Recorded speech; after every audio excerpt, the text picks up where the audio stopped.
That's good, Joe. Welcome back to the Dallas Prospect, everybody. Today we are talking Dallas's 50th win of the year, a 111-92 affair in Miami. And if you're looking for a statement, if you're looking for a way of getting the rest of the league's attention, this might be a good example. Now, both teams coming into this game were on the second night of a back-to-back. Miami in particular, as I mentioned in yesterday's video, had a double OT game the night before in which all their key players played like 40 plus minutes. So, really, an obstacle there for Miami. I grant that. Even still, Dallas was going into a tough environment, and I keep talking about this, against a desperate team. Miami, any hope they had of avoiding the play in tournament hinged on winning last night. Dallas was already locked into a top 6 seed. They'd already clinched an official playoff spot. So for Dallas, they not that they had room for complacency, but they had wiggle room in case something didn't go right. But it doesn't matter because Dallas comes out in this game and from the jump just look like they're on a different level than Miami. Again, Miami, that war of attrition, worn down a little bit. Dallas not facing those same challenges. Luka comes out and he's splashing logo threes. I think he had 3 threes in the first handful of minutes of this game. Just a totally different level that Dallas was operating on. And where this game really got blown open was in that second quarter, which was just disastrous for Miami. Dallas just absolutely blows the doors off, ends up building a lead as high as 25 points. And it's not just Luka going crazy. You have Kyrie Irving stepping up and looking like a legitimate, unstoppable force of nature. I love that Kyrie has just this insanely crazy good bucket off the dribble to close out the first quarter. And then Luka closes the second quarter in a similar fashion where it's just like, dude, when both of these guys are on, how are you supposed to deal with this? How are you supposed to even hope to contain Dallas when they got this? You have other things going on as well here for Dallas. The minutes distribution just sublime in this game. Dallas is able to keep all of its main guys balanced on minutes. I think Luka had 31 minutes in the game. Now Miami did make this close. Don't mistake this for like, oh, well, Dallas blew the doors off them in the second quarter, and then we just kind of like coasted to the finish line. Things did get sketchy late in that third quarter. About midway through the third quarter, through midway through the fourth quarter, this game did get tight again. We got down from 25 points as low as 8. But Dallas still managed its minutes well, still managed its balanced scoring well, and was able to withstand that storm. You also have guys contributing from all layers here. Again, Kyrie, 25 points. Luka, 29 points. PJ Washington, 12. Derrick Jones Jr., 12. Daniel Gafford, 12. You get 4 from Maxey, 3 from Exum, 5 from Hardaway, 3 from Josh Green. Then in garbage time, you get 4 from Omax. You get 2 as well from Williams. So you get a really balanced effect here for this team. And the minutes distribution is similar too. Kyrie, 37. Luka, 36. I said 31 earlier, so let me correct that. 36. PJ Washington, 35. Jones, 26. Gafford, 26. Kleba, 20. Dante, 19. Hardaway, 18. Josh Green, 14. Very, very balanced approach here, which is going to help you. So now we're in a situation where you've now, with this win, notched not only your 50th win of the season, which is now 2 out of 3 seasons with Jason Kidd. It's really weird being at this point because I think we'll see how this playoff run goes, but we're kind of in a category now where it's like, all right, last year was really, really bad in the first half of this year. And when things started to go off the rails for about a week and a half there, it looked really bad for Jason Kidd. Now everything since then is settled down to a point where it's like, damn, it's inevitable he's going to get a new contract here, isn't it? And, on paper, you look at it and you're like, okay, they had the Western Conference Finals run. Now with a proper retooled team, look what they're doing. It's hard to argue against it.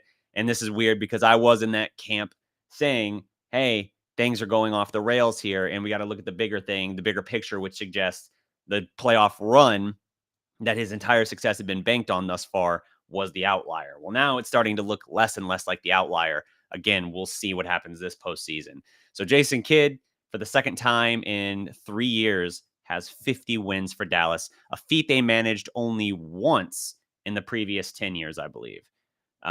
So again, it's hard to argue against that, if nothing else, that context, especially if Mark Cuban is still the one making the decisions there, his relationship and everything with Kidd, his history there, and seeing something like that is going to make a huge impact on that rationale. So a lot to look at there. Dallas in this game, though, again, they go up 25. You're hitting from all cylinders. You got Luka tearing them up in the first quarter. Kyrie just be going madman, arising for that stretch to be like the number one guy, essentially. Just splashing threes, slicing through the defense with Kyrie specials in the paint. You got the buzzer beaters, the pull-up jumpers. Like, you got the whole bag working here for Kyrie. And then in the second quarter, it just switches back to Luka. And Luka's running wild with that. You got Hardaway pulling up for like deep threes in transition, and Dallas pushes the lead to 20 in like the blink of an eye. The second quarter is where this game just implodes for Miami. And for the first half of the third quarter, it was much the same. What I did love as well about this, though, is Daniel Gafford absolutely was a monster in this game. Now he's 6 of 6 from the field, which I believe pushes his consecutive made baskets now to 22, 23, something like that. Like, he had 33 earlier this year, and now he's sitting here with like 22 consecutive made again. And it's like, okay, we'll see how that goes, but he's going to be the first Maverick to ever lead the NBA in field goal percentage. The only kind of asterisk you would put on that is obviously the fact that he was a trade deadline acquisition. So it's not like he spent the whole year here, but nevertheless, he'll be the first Maverick to accomplish that feat, which is really, really cool. Gafford, man, people like to dog a little bit. Like, some people, when they were talking about his previous streak, were like, oh, well, when you're getting nothing but dunks and layups, how hard is it? As Mark Followell saw on the broadcast last night, if it was so easy, a lot more people would have done it in NBA history. You think Shaquille O'Neal, for instance, wouldn't have been able to do something like this if it was so easy? Like, and I'm not trying to say like equate the two as if they're one and the same. The point is, it is a remarkable feat to be able to do. Yeah, there's alley-oop dunks and stuff, but there's a lot of tough baskets through contact that doesn't get called. You have him like doing his drop step drop hook or jump hook in the middle of the paint there from like 6 feet out in the midst of that.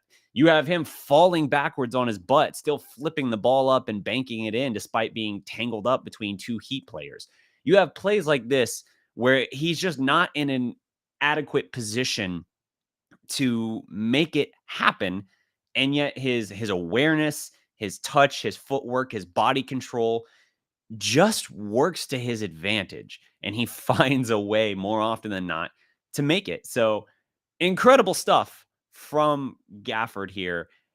And his impact is, 12 points, 5 boards. You might look at that on paper and say like, oh, well, it wasn't that big of a deal. Like, it was an okay game, right? No, man, like, his impact goes beyond that. 3 blocks as well, by the way, and a steal. He was huge to Dallas pulling away in this game. That second quarter, when they blew the doors off, it's because he was just snatching their soul, as if it wasn't bad enough and hard enough dealing with Luka and Kyrie taking their turns, just running all over Miami. Then you got them dumping it off to Gafford. I think he got his first bucket about midway through the second quarter. It was a slow start. Obviously, you're not running plays for him, but it just started to open things up, and Dallas just picking him apart, just finding ways to get him, whether it was in pick and roll, whether it was just in driving, getting that penetration into the paint, sucking in the defense and being able to just lob it up to him or just pitch it down to him under the basket and let him convert it. It just completely changed the complexion of the game, because now there's nothing you can do. Dallas came out red hot shooting threes. Now they cooled significantly in that stretch between like the 6:50-minute mark of the third quarter and about the same mark, maybe a little bit more, into the fourth quarter. Luka in particular went from scorching hot to just an iceberg. I think he only hit like 1 basket in the final quarter and a half, it felt like. But even still, once you're hitting those threes like you are, and you're able to even get some mid-range stuff going, whether it's Kai, whether it's Luka or whoever, and then you're getting those kind of buckets in the paint because of that penetration, there's just nothing really as a defense you can do. And Gafford had like 3 or 4 or 5, it felt like, of those kind of plays where it was just snatching the soul from Miami as this game completely blew open. So a lot of credit there for Daniel Gafford, not just in terms of his not just in terms of his, again, 100% from the field, now pushing past his previous record. The original Maverick record before he set it previously was 19 consecutive made baskets. He pushed it all the way to 33. Now he's already surpassed that 19 mark again. So he's effectively twice now broken the previous Mavericks record in the stretch of like 3 weeks, it feels like just insane to be able to do that. So I can't say enough positive things about him. And if you get Derek Lively back and he looks like he should, and like he's been playing through his best stretches this year, you have the best center combo, I would say. Now, obviously, like you look at like a Denver and they're pound for pound because one of them is going to be Jokic, and it's like, yeah, okay, you can have a conversation there. But in terms of like rotation, 1-2 punch, I would take this over anything else. It is a phenomenal combination. So in this game here, really the only time that it got tight and uncomfortable was in that stretch from the 6:50 mark of the third quarter to about the 5-minute mark of the fourth quarter. And it wasn't because of Jimmy Butler. I actually thought Jimmy Butler had a very pedestrian game. He ended up with 12 points, 5 of 8 from the field. Jimmy Butler is an enigmatic superstar in a lot of cases. Like, there's no questioning what playoff Jimmy does. Like, the dude is an assassin in the playoffs. And I get it. He played like 44 minutes the game before, played 36 again last night.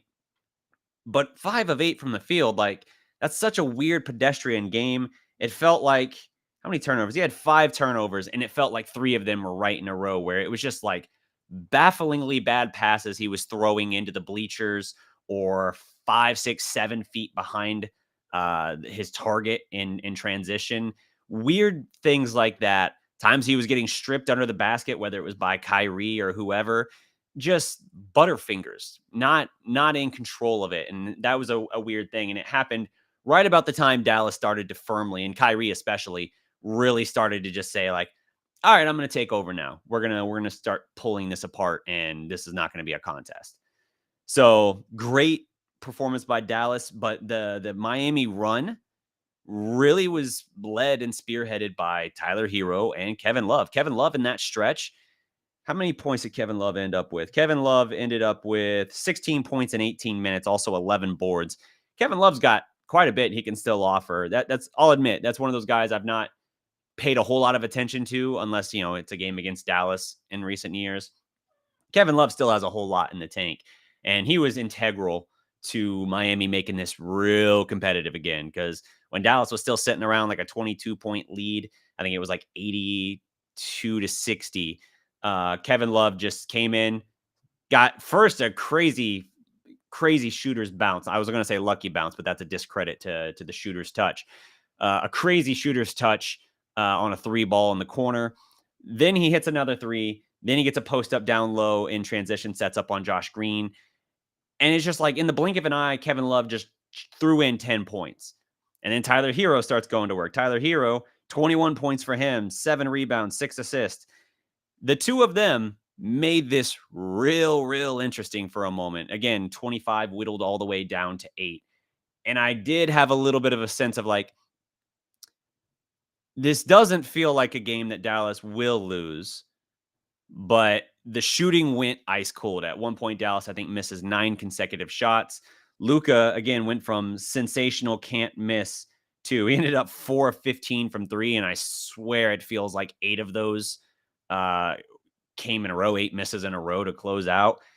And it just lost the touch, whether it was, the fact that they played so many games in a short stretch of time. What was it? 5 games in like 8 or 9 days, something like that. It was a difficult stretch of a heavy workload, and this was a tough opponent. You got up big, and you kind of a little bit let off the throttle. And then Miami starts charging back and you're trying to get your legs back under you.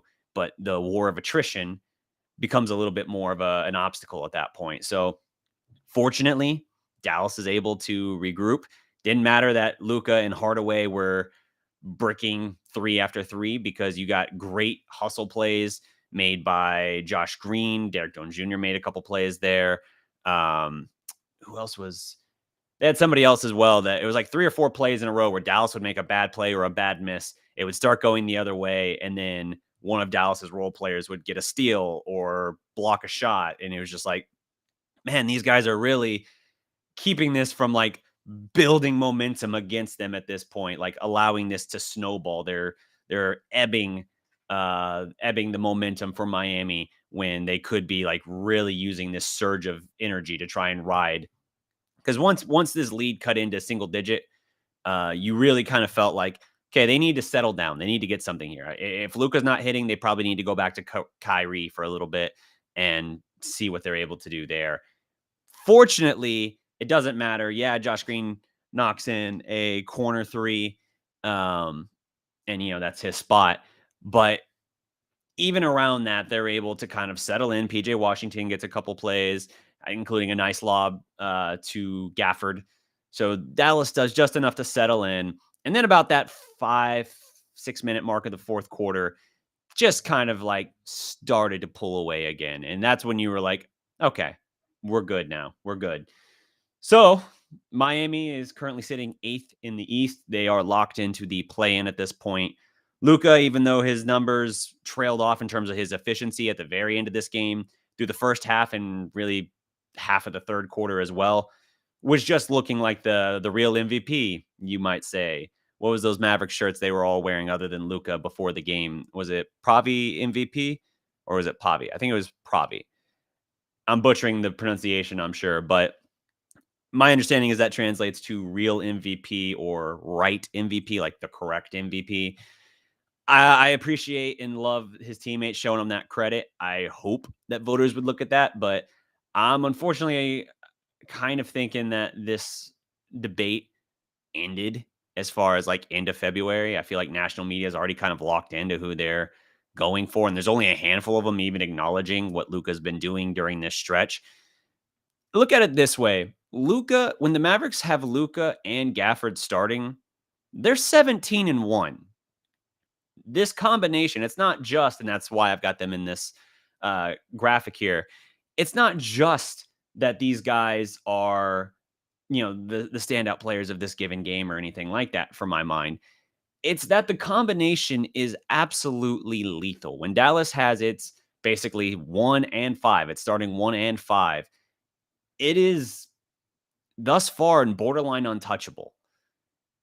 This is a damn good team. And what was the loss? Was it the Cleveland game? Somebody remind me in the comments, who was the team that was actually able to lay a punch on the Mavericks' chin during this run with Luka and Gafford? Let me see here. Checking in. I'm so rusty at going live. I hadn't even been like looking at the comments here. Oh, great conversation here. Shout out first, Richard Case, Cowboy X Factor. What's good? A lot of conversation here. Very nice. Cool. All right. So yeah, just a fantastic combination there, and what Dallas has been able to do since they righted the ship. I think people really made their final conclusions when the wheels got real shaky on Dallas for a week there, and they've largely just ignored the discourse since then. It's lazy. Again, these are guys who are paid and have like the biggest responsibility as it relates to the perception of all of this, of the league and of these players and their not their legacies, because the players I feel like ultimately control their legacies, but a big part of the narrative around the legacies, which do comprise a part of that legacy. So being in that situation and just phoning it in during the crunch stretch is just wild to me, because I feel like if you look at what Luka is doing, and maybe let me try and look at it this way. This comes from Is Talk Franco on Twitter. He points out that the Mavericks currently have the 6th best record in the NBA. This was the preseason projection ranks for the Mavericks based on the outlet. ESPN had Dallas as the 17th. So, like, the 17th best record was what they projected. Not good. The Athletic had them at 18. NBA.com had them at 17. Sports Illustrated had them at 16. The Ringer had them at 17. Hoops Hype had them at 16. NBC Sports had them at 15. Now you might look at that and say, like, well, yeah, it's preseason. Look how much this team has changed in the course of the year. That's fair. But you still had outlets like Bleacher Report after the trade deadline still making the bold prediction that the Mavericks were going to miss the playoffs. ... Again.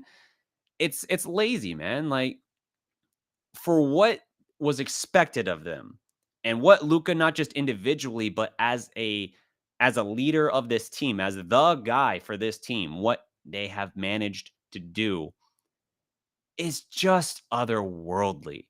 And if the national media wants to give like credit to Kawhi, like Kyrie, like, oh well, he's playing with Kyrie, of course. Like, it's really more about what Kyrie's brought to the team and how he's elevated them. That's why Luka's doing. Like, Kyrie defers to Luka. He calls it. He doesn't question and say like, oh yeah, it's my team or I'm the guy. Like, he defers to Luka. Luka, as not just a classy thing, but also looking at it and saying like, can't take anything away from Kyrie. Like, Luka calls Kyrie Batman. Like, they get it. They absolutely get it.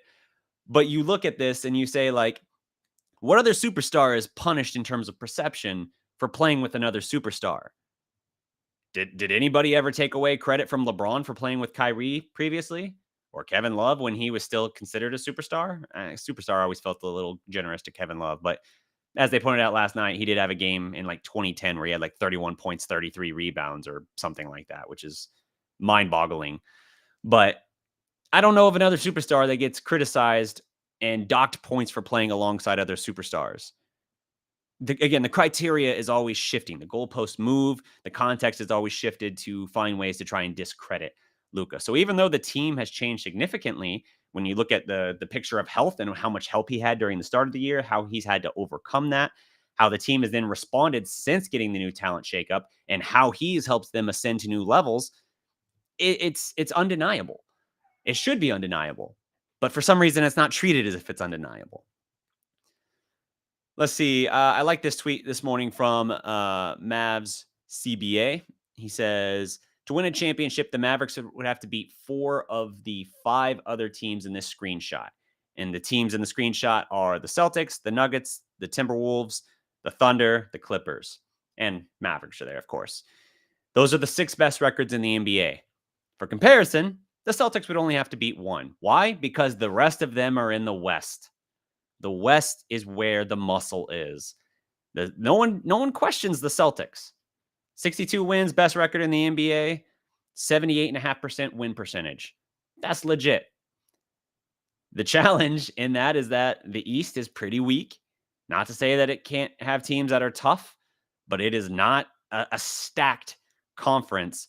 The West, as strong and tough as it is, still has all of these teams with the other 5 best records after the Celtics. So that's saying something. That is worth consideration here. And yet that's not treated the same way. Here's some more here. This is from Mavs PR. Luka's last night appeared in his 400th career game. He has 11,470 points, 3,472 rebounds, 3,317 assists, and that joins him with Oscar Robertson as the only players in NBA history with at least 10,000 points, 3,000 rebounds, and 3,000 assists through their first 400 games. Again, nobody does, not even LeBron, what Luka has done. So if you want to talk individual accolades, he's got it. He's got all of that. The only thing not in his cabinet for an individual award is MVP. I mean, I guess you could say finals MVP, but that's still in part a team one. You can't be finals MVP unless your team is in and wins the finals. So it's still even that one, partly a team accolade. MVP, you have had times where you've had a 6 seed win MVP, a player on that team. So that's a different conversation. So if you got all these guys in national media who have largely made up their minds back in February, then what are we doing here? Because as many things are still up in the air and as far and much as they can still change, to have locked in that early and made your final determinations on who's MVP, who's not, who's defensive player of the year, who's not, is just ridiculous. Like, honestly, that's the sort of thing that, like, you should be able to rescind a guy's, not rescind their vote, rescind their voting privilege if you can basically determine that, like, man, you're not watching these games, are you? You're just kind of following the general narrative and reading the cliff notes that your guys are giving you, that your team and your producers are giving you. That's frustrating, to put it lightly. Let me see. Touching back on the game last night, I'm again going to turn to 5 observations from Istok Franco, just because he's always got such great stuff. Great follow if you're not already following him on Twitter. That's Istok, IZTOK _ Franco, FRANKO. Great follow if you're not already following him. His 5 observations on last night's win basically points out, yeah, the Mavericks started aggressively, but it was really a 5-minute period in which they took over this game. He says that J. Kidd did an early Maxey sub who changed the tone on D, and the Mavericks never looked back. Maxey had a good game last night. I know at times Maxey gets a lot of criticism and everything because he's lost a step and he's not a guy that's ever going to give you a lot of points or rebounds. I get that. But he will have moments where his defensive versatility can help really impact a game. And this was one of those cases. He goes on to say the 1-2 knockout punch, talking about Luka had 13 quick points, but did get into foul trouble in that first quarter with 3 fouls. That's when it switched over to Kyrie taking over as Luka had to go to the bench. And Kyrie in an 8-minute stretch had 18 points. So when you're talking about Kyrie for the game having 25, 18 of those came in an 8-minute stretch where it's like, oh, okay, Luka's got to go to the floor or go to the bench. And this is a game that we really need to like take control of and just pull away with. Cool. Got it. Follow us said this last night on the broadcast. People might want to say that Kyrie is a number 2. I've always declared it, and it's funny because the same thing I get tripped up on, the semantics, they kind of got tripped up on too. Like, do we say that he's the 1 and 1A? Or is it that Luka is the 1A and Kyrie is the 1B? They couldn't really tell you last night either. But the question remains the same, or the point remains the same, is like, there's not another number 2 option in the league, really, who, when the main guy goes out, the number 2 guy immediately ascends to not just a number 1 tier guy, but can ascend to like the upper echelon of that number 1 guy tier. There's just not other guys that can really do that around the league. So Kyrie comes in and is like, oh, okay, I got to take over against a top 5 defense in Miami on the road in a game that they're desperate. Cool. Bet. Let's go run this. And in 8 minutes, just completely snatched the will out of them. I guess that's a little bit of an exaggeration because, again, Miami did have a lot of fight in that second half. But really, this game was it was kind of that war of attrition. And Miami expended so much clawing back into the game. And it took Dallas kind of getting a little complacent and just missing a lot of shots that all game long they had been hitting. But even still, taking this game and putting it largely out of reach in that second quarter where you just blew the doors off, that was everything. Let me see here. I'd like to see. So that second quarter, Dallas outscored them by 13. That might not seem like much. They were up 33-24 after one, then up 30, or then they had 36 in the second quarter versus Miami's 23. Miami in that third quarter does outscore Dallas by 8, but then Dallas outscores them by 5. So, like, really, yeah, the second quarter, that 8-minute stretch is where this game went from like, oh, it looks really close to like, oh, wow, Dallas, by like the same margin they had the night before in Charlotte, had like a 20-point lead at the half. Dallas had 69 points. I think it was like 69-49 or something like that Dallas was up. And it's just like, man, when they want to go, they'll just go. What I loved in this game too was Dallas in transition. Dallas pushing the pace. And they've actually been, as follow-up pointed out, about a possession slower in terms of their pace per 100 possessions since the trade deadline, but they're still playing as like a top 5, top 6 pace team in the NBA. And man, they were just beating Miami up with fast break points in this game. It's one of those quick stats I wish that they had available, like just on the Bleacher Report box score, by the way. Fast break points. We talked about coming into this year, Dallas had to finally begin pushing the pace and getting out in transition, not just relying on the half court. And they really did a great job of that, I felt like, in this game in particular. And it wasn't just like getting, okay, yeah, you're getting Derrick Jones Jr. flying down the court. You got Luka putting a pinpoint pass, full court pinpoint pass to Daniel Gafford on the leak out so that he can like dunk on. I'm trying to remember who it was he dunked on. Was it Jimmy Butler?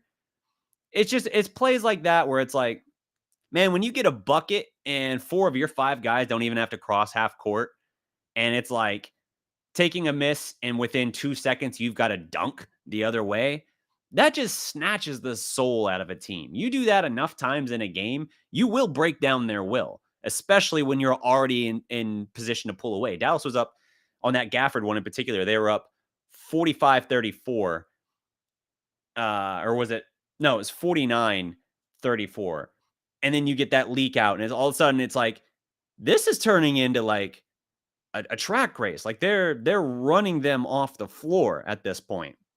So the Mavericks are up like 22 at the half, I think is what it ended up with. And it's just because you're getting these transition baskets and you're playing smothering defense and you got just bona fide superstar, absolute stone cold assassins picking you apart. And I loved, as I said earlier, you get Kyrie with just this crazy bucket to close out the first quarter. I really didn't think he was going to get the shot off in time. When he tried to go back to his left, I was like, ooh, it might still be on his fingertips. But no, he gets it off absolutely in time and clean, and splashes the bucket. And you're just like, ooh, that's a hard punch to land right before, the bell rings. And then Luka matching that with his, as Follower likes to say, his pirouetting fadeaway. Just same thing. Like just these insane gut punches where it's like, man, you're gonna break them down because they were already down like 20 at that point, and now you hit another bit. Lucas had 0.2 seconds left on it, so technically Miami was able to inbound. But you're just getting these buckets before the opposition has a chance to do anything. And it's just like, damn, dude, like here they are thinking like, all right, we're finally going to get into the half. And then we got to get punched in the gut one more time, just destroying them, just completely breaking them down. And that's tough to do, especially with a hard-minded team like Miami. Let's see here. Is Talk Franco talking about the ball movement and attacking closeouts? The ball movement was great. There were several possessions last night where every guy on the Mavericks touched the ball. All 5 guys got a touch. And not surprisingly, those possessions ended very well for Dallas each time. Great ball movement, making the defense work, making them rotate. Then Dallas getting penetration. More often than not, it resulted in either a wide open shot for Dallas or Kyrie or someone slashing to the baseline, slashing to the basket down the baseline and getting an uncontested or borderline uncontested layup. So fantastic stuff there. And that penetration and everything is great. There were times too where PJ's flashing to the high post and Exum as well doing the same thing. And putting them in that position is great because both of them are capable playmakers for others when they get into that position. So you're able to get into the heart of the defense, and whether it's PJ throwing the lob to Gafford or it's just that kick into the paint, suck in the defense, and then kick back out to someone else for either an open look or to then reverse the ball the other way, you're just making the defense work. And when you're not moving in predictable patterns, when you're not just, okay, it goes from the right wing to the top of the key, to the left wing, to the high post, to the high, back to the top of the key, back to the, when you're moving it in ways, skip passes and keeping the defense on their toes and making them scramble, you're going to break them down. You're going to find gaps and weaknesses in that defense. And I feel like Dallas did a great job taking advantage of that at times. Let's see.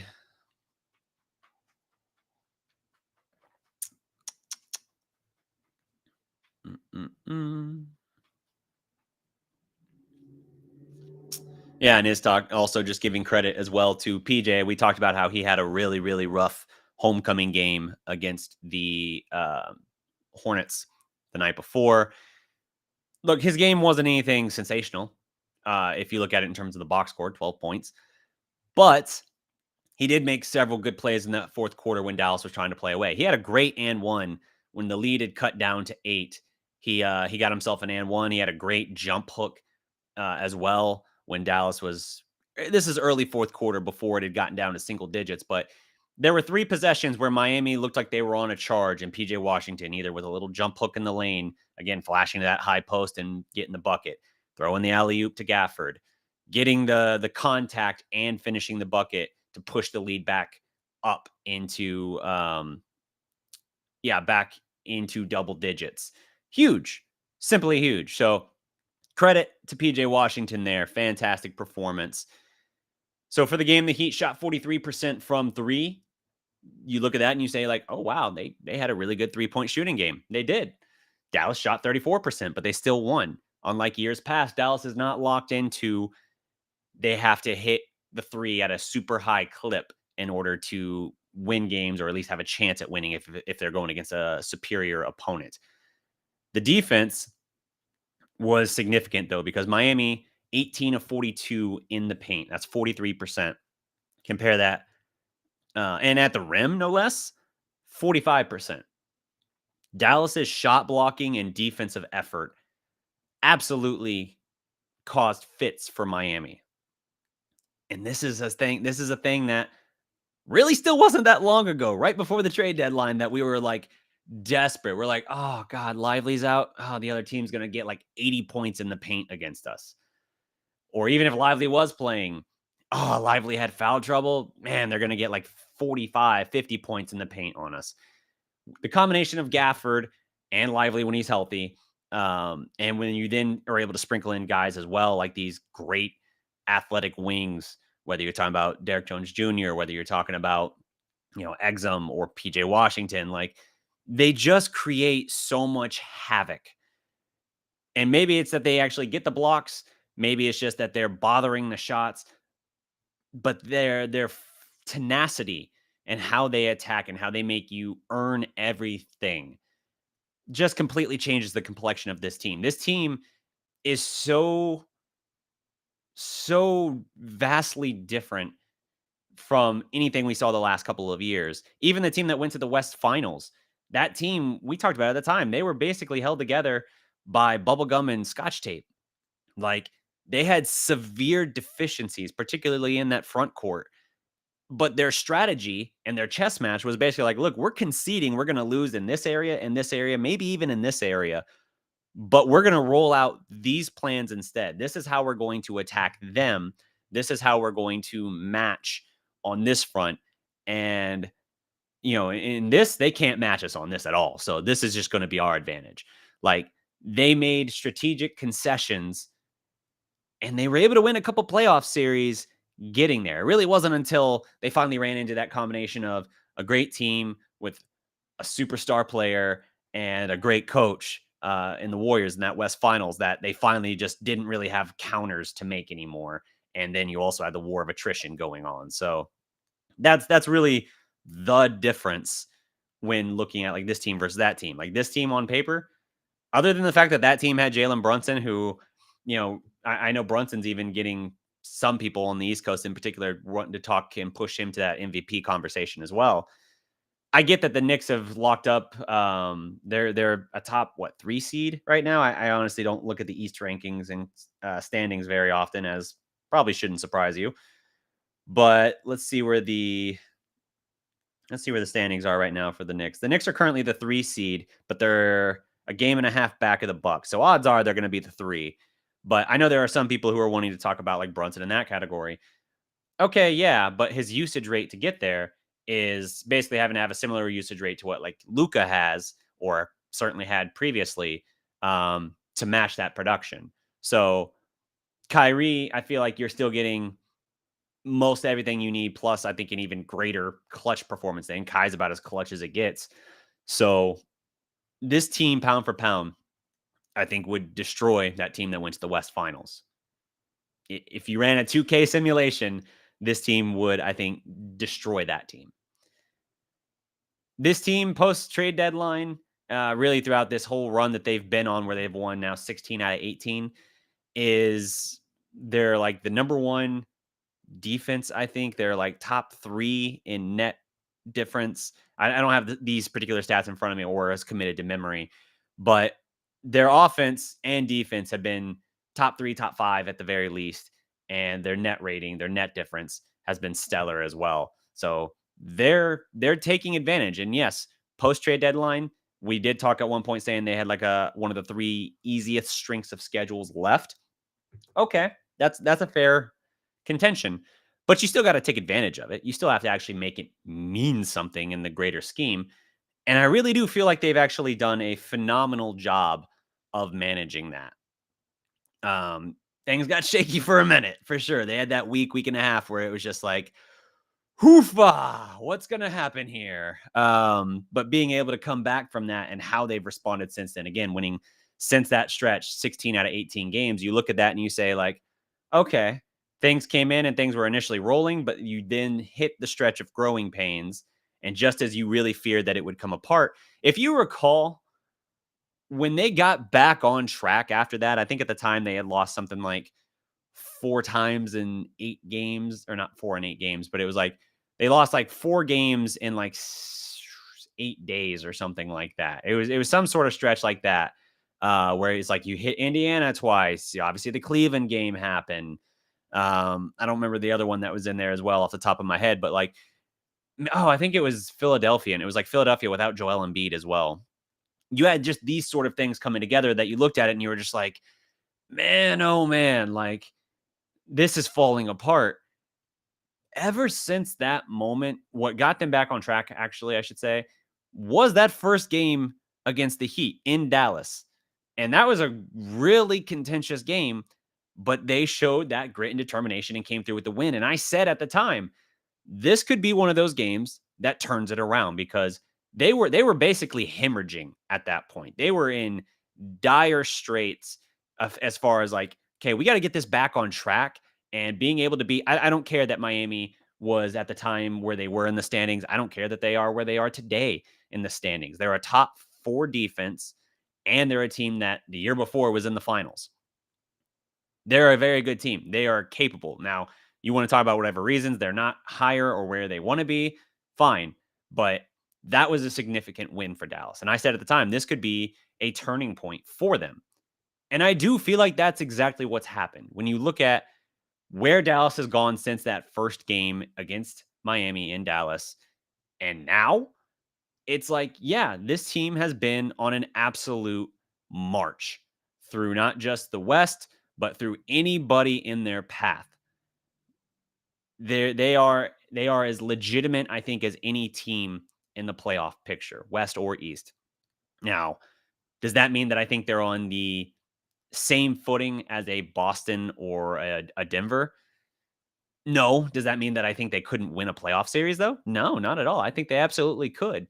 You got to have some things break right for you. You got to have your team, you're not just your star players play to their level, but you really got to have multiple role guys playing at or above their normal levels as well. They had a great run of that in that deep playoff run a couple of years ago. And you do have to have that, but you also have to be able to, your strategy has to be more effective. You have to actually be able to make adjustments, because at that level, your talent is usually so balanced that it's going to come down to a chess match to some extent. You got to have the performances, yes, but when the margin gets that thin, that's usually where the coaching comes into play, where you need those adjustments, where you need that game plan that will make the difference. And that's kind of been a mixed bag for Jason Kidd at times. So that's why I have some hesitation. There's been games where I'm just like, dude, are you making adjustments? Like, do you not see how they're just destroying you on this end, or how they're taking advantage of this guy? And we talked about it a lot when we were talking about Hardaway, and he was on his just abysmal struggle stretch that he was in. Um, and finally, the message seemed to get through loud and clear. And they made adjustments, and it's like, okay, well, fine, things are better now. They're doing better, and you see some of the rotation decisions that they've made, and some of the distribution of minutes in general. And it's like, okay, this is better. This is what it should be. But you do have those weird stretches where, just like a player goes into a shooting rut, sometimes it's like Kid gets into a stretch where he's too much in his own head, and he's either stubbornly holding to things that he thinks should work, that he insists should work, or he's trying to outthink everything, where he's like, well, conventional wisdom, and the majority of the fan base says we need to do this. But I think it's actually this, because like, if that's what everybody thinks, then it's going to take outside the box thing. No, sometimes it really can be a more simple thing. Hey, this guy's really struggling. Draw his minutes back, shift that role a little bit here. One of the underrated things too in helping with that whole Hardaway mess was just getting Exum back. Exum has been so good for this team, and it's not just the fact that he's one of the most clutch shot makers for this team, which is again one of those things that blows me away to be saying at this stretch, but it's also just the fact that he has been so huge for them in terms of like just that ability to be another ball handler, playmaker, and his defensive effort. Obviously, Hardaway is not a good defender, so him being able to kind of take on some of that role and limit then the Hardaway minutes has been huge. It's a big part of that. But I got off on a tangent here. The whole point I was trying to make essentially is that Dallas is as legitimate and capable, I think, as any team in the playoff picture. Even though you might look at it and say like, well, yeah, but they're going to be in all likelihood the 5 seed. The only way you get the 4 seed is if the Clippers lose their last 2 and you win your last 2. And either way, you're still playing the Clippers. You're still getting Luka versus Kawhi 3, Dallas Clippers 3, and hopefully for once we finally get it. But this is going to be about as on paper star-studded of a matchup as, I mean, if you look at like the last decade, 15 years, whatever, of NBA, and consider just the names in this series, it's pretty remarkable. Like, yeah, you got Luka and Kyrie, and for the Dallas side, that's kind of where that conversation ends. But it's like, oh, damn, Luka and Kyrie. Okay, yep. And then over there, you got Kawhi Leonard, Paul George, Russell Westbrook, James Harden. Like, you start seeing like the names they got on paper, and it's just like, ooh, man, okay. Well, none of those guys are at their height of their powers anymore, but still, ooh, that is a serious star power series matchup there. It is. But I'll be curious to see how Dallas does, because I still think pound for pound, the Mavericks are a better team than the Clippers. I think the fact that they're only separated by a couple of games, when you look at their picture essentially for the year and where their teams are. Like, I know the Clippers made their midseason trade for Harden, but it was early in the year still, and Dallas made their move at the deadline. So it's like, given equal footing, the picture of health, and having their roster already in place, running both of those for a year, I think Dallas would be in a significantly more advanced level than the Clippers. Again, if you project out the Mavericks since the trade, even taking into consideration that week and a half where it was really rough, the Mavericks would be in the thick of that contest for the 1 seed, really. Like, the Wolves are there, the Nuggets are there, and the Thunder are there. Those 3 have been really battling back and forth. The Nuggets got there very recently. For the longest time, it was the Thunder and the T-Wolves fighting for that spot. But now you really are in a position where, like, the Mavericks projected out over the course of a season, they would be in the thick of that race. Like, they would be absolutely in that conversation based on how they've played and projecting it out. But that's a little bit of a conjecture, to be fair, because you are making presumptions about like, well, we're taking this sample size, even if we're talking about like, okay, they've won 16 out of 18 with Luka and Gafford in the lineup. They're 17-1. Like, you look at things like that, and you might you might have like a certain idea in mind of like, well, naturally this would project out for this many more games. You don't ultimately know, but in any case, anytime you're trying to project anything, you're basing it on the assumption of like all things continuing exactly the same or largely the same, this is what you would get. All right, but that's a different conversation. I look at this and I think Dallas is right there in that second tier behind only teams like the Nuggets and the Celtics. The T-Wolves and Thunder are very difficult, ominous matchups, but I don't look at them and say they are hands down better than Dallas. The T-Wolves are stout. Like that would give me more reservations. Honestly, more reservations than the Thunder, even though I think the Thunder are a very, very good team. They've also been remarkably healthy. And while SGA is, I think, absolutely legitimate, I don't think he should be higher than Luka in the MVP conversation. But while I think he's absolutely legitimate, and Jalen Williams too, I also look at like the team overall and say like, okay, the lack of experience and some of their weaknesses. Like Chet is a very, very good player. Any other year, other than the year in which Wemby comes into the league, Chet would be your rookie of the year, I think. But the difference is he's still not like Chet would not be able to. I know he's who snapped Gafford's 33 consecutive make streak on a play that should have been called a foul, by the way. But he wouldn't be able to, like, yeah, Lively and Chet, that would be a contentious matchup. But Gafford, there's a reason he's the landlord, dude. Like, he absolutely would bully and outmuscle Chet in the paint because Chet just doesn't have the size and physicality to deal with him. And so I really do look at that and say, like, in a series like that, if you have Lively and Gafford, and you compare Luka and Kyrie with the Thunder, I think it would be a good series. I still think that would be like a 6-game series, but I don't think OKC would be able to hang with Dallas in the same way. The T-Wolves, that's a little bit different to me. I do think that would be a 7-game series, could go either way.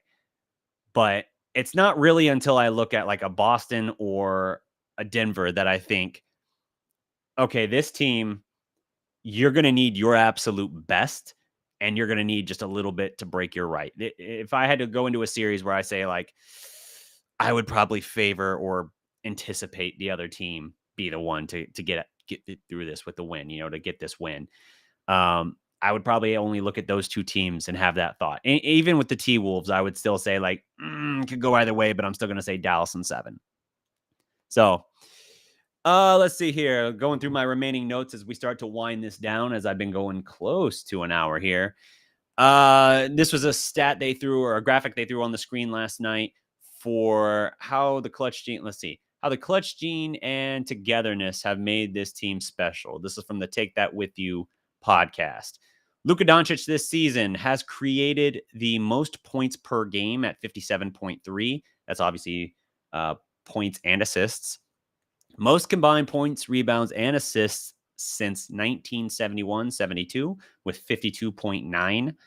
The 7th player to ever be top 20 in points per game, rebounds per game, assists per game, and steals per game. 33.9 points per game, which is the 20th best points per game season in NBA history. And a team record of 44-24 when he plays. So again, when Luka plays, they are 20 games over 500. This was before the result of last night, so now it's 45-24. So 21 games over 500 when he plays. Anyone who's trying to say that Luka doesn't contribute to the outcome of a game or if the team wins or loses is just lying to themselves, man. Like they really showing nothing but lazy takes. And it's frustrating when that seems to be the people that shape the broader discourse for the casual fans or the people who only consume their media and form their opinions based on what ESPN or Fox Sports or any of these other national outlets say. Let's see here. Just looking through my remaining notes. Yeah, Dallas led 69-47 at the half. Same exact score that they had lead-wise over Charlotte the night before. Let me pull the comments back up here as I run this back. At the half, Luka and Kai had already combined for 40 points, so they picked up exactly where they had left off.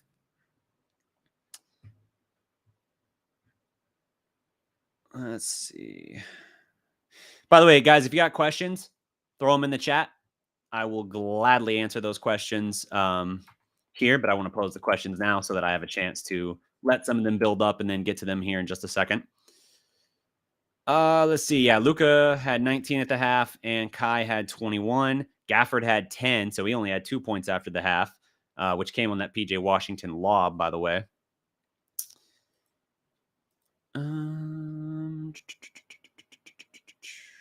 Yeah, Jimmy Butler had 8 points of his 12, so he only had 4 points after the break.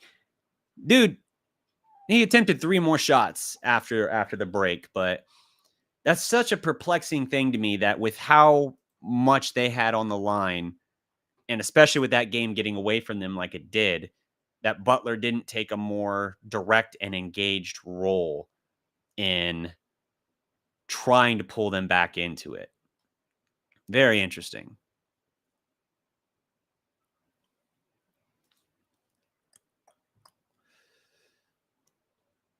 I like Nick Engstad's comment here on Twitter. He says, just comparing the size and athleticism difference between the Mavs front court over the last 2 years is insane. 22, 23, you had Christian Wood, Reggie Bullock, and Josh Green. Now, currently, you have Daniel Gafford, PJ Washington Jr., and Derek Jones Jr. That's that's an upgrade. That'll make all the difference in the world. So the Mavericks, this is from Dalton Trigg. The Mavericks winning 50 games this year and just their 5th division title in franchise history. Divisions don't matter in the NBA. Like when they reshuffled the playoff format so that the record is what mattered rather than who won their division. Divisions honestly should just be dissolved at this point. They don't really serve a purpose. But it is amazing that a franchise that had Dirk all those years, had 11 straight 50-win seasons. Or was it 12 straight? I feel like it's 12 straight. 12 straight 50-win seasons. Incredible. The problem? They were in the same division as San Antonio, who throughout that run won multiple titles and was always a contender, even if they didn't win a title. So, I think this is Luka's 2nd division title, if I'm not mistaken. At least the first, but the fact that Dirk only had 3 or 4 in all that run for the Mavericks is surreal. Even if the division title doesn't matter, that's still pretty impressive. And as a lot of people were pointing out last night, with the Mavericks winning their 50th game and getting a division title, Kyrie Irving, he plays 50 games and the team gets 50 games. So that results and the team wins 50 games. So that resulted in a $1 million bonus for Kyrie Irving. Even with that bonus, the Mavericks, so Kai now makes $41 million on the year, and the Mavericks, even with that bonus, are still under the luxury tax by $802,000 for whatever that's worth. So cool for Kyrie. Even on the bench when he came out with 2 minutes left, he was actually thanking his teammates, joking about like, hey, thanks for the bonus, guys. And Mark Cuban within earshot, just kind of like, oh, hey, Kai, what bonus is that? Obviously he knows, but just shit talking, basically, just as guys are wont to do. The Mavericks are 39-19 with Kyrie Irving in the lineup this year, including 24-7 during this streak now of 31 consecutive games that he has played. So yes, Kyrie, Luka, it's not just their combo. Even in their individual performances, the team is so good. Even with one of them out, which knock on wood, because you never want to have to deal with that, especially when we get to this time of year. But even in that situation, it does not really matter, or not that it doesn't matter. It doesn't make them suddenly like not a threat. Like them in the playoffs against the Jazz a couple of years ago when Luka had to miss the first couple of games, finding a way to win both of the first couple games on the road was like, whoa, they just stole 2 games in Utah. I think it was 2 games in Utah. Pretty sure Dallas was not the home team in that series. Yeah, that all feels so distant and yet so fondly recent at the same time. But yeah, them with Luka out and JB had not established himself. That was his coming out party run. That was the moment where it was like, oh, okay, interesting. I don't feel like you're not even in that situation here because it's like, all right, damn, not good that we're missing one of our guys, but at least we still got this guy, and even with this guy, we can beat most any team. That with the contributing parts we have around him. Uh, bu- bu- bu- bu- Here's more elaboration on the division title thing. This is from Mavs PR. With tonight's win, the Mavericks secured their 5th division title in team history, those being 1987, 2007, 2010, 2021, and 2024. So I was correct. This is Luka's 2nd division title. Yeah, because even the championship year for the Mavericks, they did not win the division. San Antonio was the number 1 seed, so they won the division. Dallas improved to 50 and 30, 20 games over 500. That's a 62.5 win percentage on the year, recording their 16th 50-win season in franchise history and their 2nd in the last 3 years. Again, for the 10 years prior to Jason Kidd becoming the coach, they only had one 50-win season. That is worth noting, even for Jason Kidd skeptics, critics, whatever. That's something even I have to acknowledge. Yeah, so let's see. Just looking through the last of my notes here. So Dallas's home finale is against Detroit, and then I believe they go to OKC to close out the regular season. I like this little post here from Nick Angstad as well. He says, second half points for the Mavericks and Heat. Heat. Jimmy Butler, 4 points. Omax Prosper, 4 points. Omax gets a transition dunk and a pretty silky smooth pull-up jumper I liked as well around the free throw line. Very, very interested to see what Omax can be in time. There were people that when they got him, like, look, I was very high on the draft pick of Omax Prosper. Very psyched about that pick. But there were people telling me that they thought he immediately was going to take over, not just take over at the same level, but even a better, greater level than you got from Dorian Finney-Smith. And I was just like immediately. And I was like, I love the optimism. I think he could get there. Let's give the kid a little bit of time to develop and become something here because I don't think it's gonna be like that immediately. But I do like the little samples I've seen from him, particularly how smooth that jump shot looks. I do really like what I'm seeing there. I think he could be a very good piece for you in that respect. As far as the length, athleticism, and disruption, I think he could be kind of a Derek Jones Jr. guy, but I think he can also have a little bit more of a jump shot because while Jones Jr. did develop a good corner three in the last couple of years, he's not really ever been an offensive known guy. He was just the crazy athleticism and slasher. And I think Omax can give you a lot of that, plus younger, plus having a better jump shot early on. So we'll see. Not to slander Derek Jones Jr., by the way. That's actually something I haven't talked about yet either. With a couple minutes left, or I think 4 minutes left in the game last night, as Dallas was finally pulling away for the final time, there was a lot of physicality that the refs were weirdly allowing, and you get tangled up with Bam at one point, where Bam is clearly holding and pulling Derek Jones Jr. away, trying to seal him off for, I think, Tyler Hero to slash into the paint. They don't call the offensive foul. And then in addition to pulling on that shoulder, that right shoulder, you have Bam kind of hooking it and pulling down in a way where Derek Jones Jr. arm is kind of pulling back, wrenching that shoulder blade, and seemed to cause him a lot of pain. And I was immediately like, oh, no, no, no, no, no. He is way too valuable to this team in terms of like what he brings. Like, I think he is a legit X factor. So I was immediately frustrated by that. He came out of the game, looked like he was in pain, but he did an interview after the game and seemed to be all smiles, seemed to be fine. And then Followell and them interviewing him after the game didn't even ask about the shoulder. So I guess they were reassured or something. Like I thought that was wild. They didn't ask, but maybe they were specifically told not to for whatever reason. He didn't show any signs anything was wrong. So I'm going to trust all that is fine. So during the 16-2 run over the last 18, it's the first time since the championship season the Mavericks have done that in an 18-game span. And Tim McMahon points out for all the big numbers Luka and Kyrie are putting up, the most impressive stat for Dallas in that run is that it is the league's #1 defense. So during that 18-game stretch, regardless of what Luka and Kyrie are doing, they are the Mavericks are the league's #1 defense. That is just sublime. Love it, love it, love it.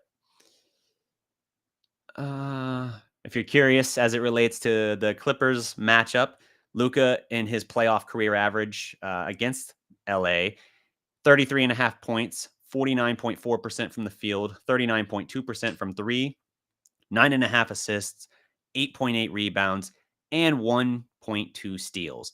And before you think that's a small sample size, that's 13 playoff games. So yeah, having this is going to be fun, especially when you consider the fact that they now have a legit co-star and the roster around him is so filled out, deep, and talented. When you look at the rosters, and I'll do this in a subsequent video, but when you look at the rosters comparatively of what Luka had to go into battle with, no disrespect. I don't mean it on a personal level, but like the rosters he had to drag into those two series against the Clippers the two previous times, and the fact that they lost in 6 and 7 games in those series and should have won the second time around in game 6, just mind-boggling. Like, it really is wild. It's a different Clippers team too, I understand, but this is really and truly a night and day situation where you almost can't even compare. We're going to compare because obviously, one, we got the time, and two, it is worth exploring. But it's like it's so surreally different looking at what this Mavericks team is going to be heading into that matchup versus what it was the first two times. It's the third time in 5 years the Mavericks and Clippers will meet in the first round of the playoffs, and I'm here for it. I'm here for it. I don't know that I ever picked definitively, like in terms of like a video or a stream where I said like this is who I want to face. Give me this team. I don't know that I ever went that far, but I do think like a little part of me said like I'd love to get the Clippers. I'd love to get that because there's something so storybook in finally overcoming the mountain, finally scaling that mountain, overcoming that giant at the top. You know, like we talked about it before. Jordan had to go through the Pistons. LeBron, even though he hopped teams to do it, had to go through the Celtics. Luka has to go through the Clippers. That's just what it feels like. That feels like the moment we have reached where it's like, all right, man, you got your squad now. You were never the problem in those first two matchups, but now you got your squad. So A, hopefully you don't have to do as much heavy lifting, and B, let's effing go. Like let's finally get this one. Let's take care of business and let's move into this next chapter. We forced a complete teardown rebuild of the Jazz 2 years ago. We effectively did the same thing with Phoenix because they've retooled to such an unrecognizable extent now that other than Devin Booker and like one or two other little pieces, they've basically had a complete makeover, and for the worse, I might add. So you look at all of that, and then you compare to this, and it's like, let's tear those Clippers down. They got Russ, they got Harden. Paul George, his contract situation is completely up in the air. Who knows what that's going to be like? You have an opportunity here to tear down another franchise and slay the ghosts of your past. Do you slay a ghost? Probably not. You probably Ghostbuster them where you like get them in the whatever. I'm off on a tangent again. I know. Hey, it's an hour and 10 minutes into this stream, and I feel like I've only now completely lost the plot. So kudos to me for that. Self high five. Let's jump into some of those questions here to close this out. Let me see. I'm just going to skim through the comments here first, make sure I didn't miss any early on, because I always like to make sure that I get these questions answered if someone takes the time to ask them.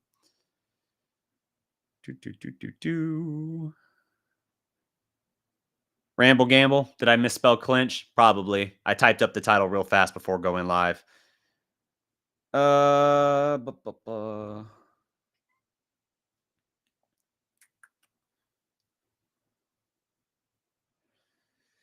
And guys, when you ask a question, tag at least at DDP, if not at the Dallas Prospect, so it highlights it for me.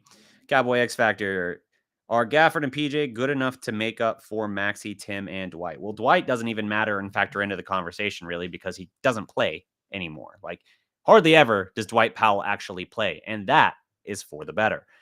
Maxey can still be effective in certain situations. Again, Maxey had a really good game and a really big impact when they blew the game open in the second quarter last night. The thing with Maxey is he's lost a step.